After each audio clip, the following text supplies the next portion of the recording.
Hi friends, welcome to my channel Swathi kitchen creation. Friends అందరూ బాగున్నారా? Friends నేను ఈరోజు చేసే రెసిపీ పండు మిర్చితో టమాటో నిల్వ పచ్చడి ప్రిపేర్ చేస్తున్నానండి. ఈ పచ్చడి చాలా బాగుంటుంది ఫ్రెండ్స్. చాలా సింపుల్గా ప్రిపేర్ చేసుకోవచ్చు. ఆల్ టిఫిన్స్లకు వేడివేడి రైస్లోకి పచ్చడి చాలా టేస్టీగా ఉంటుంది ఫ్రెండ్స్. మా వీడియోని లైక్ చేయండి, షేర్ చేయండి. మా ఛానల్ ఫస్ట్ టైం చూస్తే సబ్స్క్రైబ్ చేసుకొని సపోర్ట్ చేయండి ఫ్రెండ్స్. మా వీడియోని ఫుల్గా వాచ్ చేయండి ప్లీజ్ ఫ్రెండ్స్. నేనైతే ఇక్కడ 250 గ్రాముల పండుమిర్చి అయితే తీసుకున్నాను ఫ్రెండ్స్. 500 గ్రామ్స్ల టమాటోస్ అయితే నేను తీసుకున్నానండి. కేజీ ప్రకారం అయితే హాఫ్ కేజీ అండి. కేజీ టమాటోస్ తీసుకున్నానండి. పావు కిలో పండుమిర్చి తీసుకున్నాను ఫ్రెండ్స్. నేనైతే ఇక్కడ 2 టేబుల్ స్పూన్ల జీలకర్ర, 1 టేబుల్ స్పూన్ మెంతులు, 2 టేబుల్ స్పూన్ల ఆవాలు తీసుకున్నాను. 50 గ్రామ్స్ల చింతపండు, వెల్లుల్లి రెబ్బలు తీసుకున్నాను ఫ్రెండ్స్. నేను ఇక్కడ పండుమిర్చిని వాష్ చేసుకొని వాటర్ లేకుండా క్లాత్ పైన వేసుకొని ఆరబెట్టుకో ఫ్రెండ్స్. ఒక 1 అవర్ ప్యాన్ కింద ఆరబెట్టుకుంటే తడి మొత్తం ఆరిపోతుంది ఫ్రెండ్స్. ఆరిపోయిన రెడ్ చిల్లీస్ను చిన్న పీసెస్ లాగా కట్ చేసుకోవాలి. అన్ని పీసెస్ ఇలానే కట్ చేసుకొని పక్కన పెట్టేసుకోవాలి. టమాటోస్ కూడా వాష్ చేసుకొని తడి లేకుండా ఒక 1 అవర్ ఆరబెట్టుకోవాలి ఫ్రెండ్స్. తడి అనేది అసలు ఉండకూడదండి. మనం చేసేది నిల్వ పచ్చడి కాబట్టి తడి లేకుండా చూసుకుంటేనే ఎక్కువ రోజులు నిల్వ ఉంటుంది ఫ్రెండ్స్. ప్యాన్ పెట్టుకొని 2 టేబుల్ స్పూన్లు ఆయిల్ యాడ్ చేసుకొని పండుమిర్చిని ఒక 2 మినిట్స్ ఫ్రై చేసుకోవాలి. మిర్చి అనేటివి బాగా ఫ్రై చేసుకోవద్దండి. మరీ బాగా ఫ్రై చేసుకుంటే పచ్చడి అనేది అంత టేస్ట్గా ఉండదండి. కొంచెం కలర్ చేంజ్ అయ్యే వరకు ఫ్రై చేసుకోవాలి. స్టవ్ మీడియం ఫ్లేమ్లో పెట్టి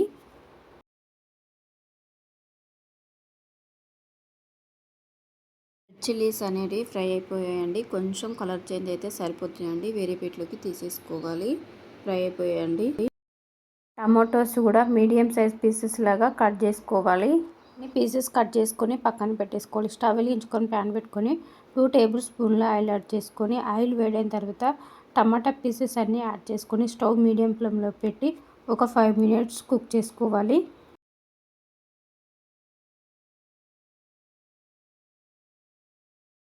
టమాటా పీసెస్ అన్నీ కుక్ అయినాయండి. ఇప్పుడు చింతపండు యాడ్ చేసుకొని ఒక 2 మినిట్స్ కుక్ చేసుకోవాలి. 2 మినిట్స్ తర్వాత స్టవ్ ఆఫ్ చేసేసుకొని పక్కన పెట్టేసుకోవాలి. ఇప్పుడు స్టవ్ వెలిగించుకొని ప్యాన్ పెట్టుకొని టేబుల్ స్పూన్ మెంతులు యాడ్ చేసుకొని ఫ్రై చేసుకోవాలి. 2 టేబుల్ స్పూన్ల జీలకర్ర యాడ్ చేసుకొని ఫ్రై చేసుకోవాలి.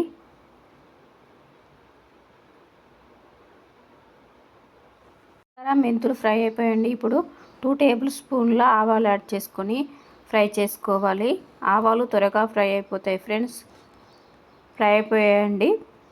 వేరే బౌల్లోకి తీసేసుకొని పూర్తిగా చల్లారిన తర్వాత మిక్సీ జార్లో వేసుకొని మిక్సీ పట్టుకోవాలి. మెంతుల పౌడర్ ఇలా ఉంటే సరిపోతుంది ఫ్రెండ్స్. మిక్సీ జార్ తీసుకొని పండు మిర్చి ఫ్రై చేసుకున్నవి యాడ్ చేసుకొని 1 టేబుల్ స్పూన్ సాల్ట్ యాడ్ చేసుకొని మిక్సీ పట్టుకోవాలి. మరి మెత్తని పేస్ట్లో అవసరం లేదండి. కొంచెం బరకుగా పట్టుకుంటే సరిపోతుంది. సాల్ట్ అయితే ఒక 50 గ్రామ్స్ సాల్ట్ సరిపోతుంది ఫ్రెండ్స్. ఈ పచ్చడి వేడి రైస్లోకైనా, ఇడ్లీ, దోశ, టిఫిన్స్లోకి, ఆల్ టిఫిన్స్లోనికి చాలా బాగుంటుంది ఫ్రెండ్స్. ఒకసారి చేసి పెట్టుకున్నారంటే 1 ఇయర్ వరకు స్టోర్ చేసుకోవచ్చండి. ఇప్పుడు ఫ్రై చేసుకున్న టమాటో పీసెస్ కూడా యాడ్ చేసుకొని మిక్సీ పట్టుకోవాలి. మిక్సీ పట్టుకున్న పచ్చడి అనేది ఇలా ఉంటే సరిపోతుంది ఫ్రెండ్స్. పచ్చడి అనేది వేరే బౌల్లో యాడ్ చేసుకోవాలి. ఇప్పుడైతే స్టవ్ వెలిగించుకొని ప్యాన్ పెట్టుకొని తాలింపు కోసం అయితే ఆయిల్ అయితే యాడ్ చేసుకోవాలండి. 1 కప్పు ఆయిల్ యాడ్ చేసుకున్నాను నేను ఇక్కడ. 2 స్పూన్ల శనగపప్పు, 2 టేబుల్ స్పూన్ల మినపప్పు, 1 టేబుల్ స్పూన్ జీలకర్ర, 1 టేబుల్ స్పూన్ ఆవాలు యాడ్ చేసుకొని ఫ్రై చేసుకోవాలి. అన్నీ ఫ్రై అయిపోయాయండి.